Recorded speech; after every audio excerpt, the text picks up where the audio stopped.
नमस्कार, आपण बघत आहात द पोलीस टाइम्स मराठी।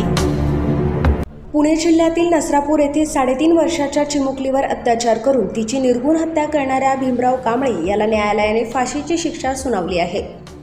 विशेष न्यायाधीश SR साळुंखे यांनी सोमवारी हा महत्त्वपूर्ण निकाल दिला। या निर्णयामुळे राज्यभरातून समाधान व्यक्त करण्यात येत असून चिमुकलीला अखेर न्याय मिळाल्याची भावना व्यक्त होत आहे। या प्रकरणातील सर्वात महत्त्वाची बाब म्हणजे अत्यंत वेगाने पूर्ण झालेली तपास आणि न्यायालयीन प्रक्रिया। गुन्हा घडल्यानंतर पोलिसांनी तातडीने तपासाची सूत्रे हाती घेतली आणि आरोपीला अटक केली। घटनास्थळावरील पुरावे, CCTV फुटेज, तांत्रिक माहिती, साक्षीदारांचे जबाब तसेच वैद्यकीय अहवाल यांच्या आधारे आरोपीविरुद्ध भक्कम पुरावे गोळा करण्यात आले। तपास यंत्रणांनी अल्पावधीत दोषारोपपत्र दाखल केल्यानंतर विशेष न्यायालयात खटल्याची सुनावणी सुरू झाली।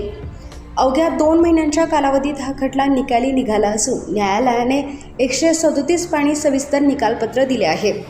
यापूर्वी गुरुवारी न्यायालयाने आरोपी भीमराव कांबळे याला दोषी ठरवले होते। त्यानंतर त्याला जन्मठेप की फाशी याबाबत सोमवारी निर्णय होणार होता।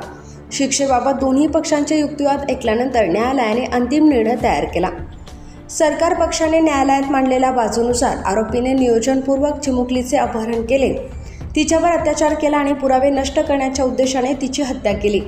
दुसरीकडे बचाव पक्षाने सादर करण्यात आलेले पुरावे परिस्थितीजन्य असल्याचा दावा केला आणि हा गुन्हा दुर्मिळातील दुर्मिळ प्रकारात मोडत नसल्याचे न्यायालयासमोर मांडले। मात्र न्यायालयाने या युक्तिवादांना नाकारत ही घटना अत्यंत क्रूर आणि अमानुष असल्याचे स्पष्ट केले।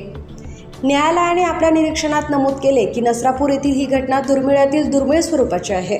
चिमुकलीवरील अत्याचार, त्यानंतरचा क्रूर खून आणि घटनेचे स्वरूप लक्षात घेत आरोपीच्या वयाचा किंवा मानसिक स्थितीचा त्याला कोणताही फायदा होऊ शकत नाही।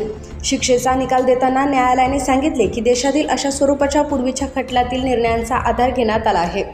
बलात्कार आणि अमानुष खुनाच्या गंभीर प्रकरणामध्ये यापूर्वीही फाशीची शिक्षा देण्यात आलेली आहे। या निकालामुळे गंभीर गुन्ह्यांप्रती न्यायव्यवस्थेचा कठोर दृष्टिकोन पुन्हा एकदा स्पष्ट झाला असून अल्पावधीत दिलेला हा निर्णय न्याय प्रक्रियेतील वेग आणि कार्यक्षमतेचे उदाहरण मानला जात आहे।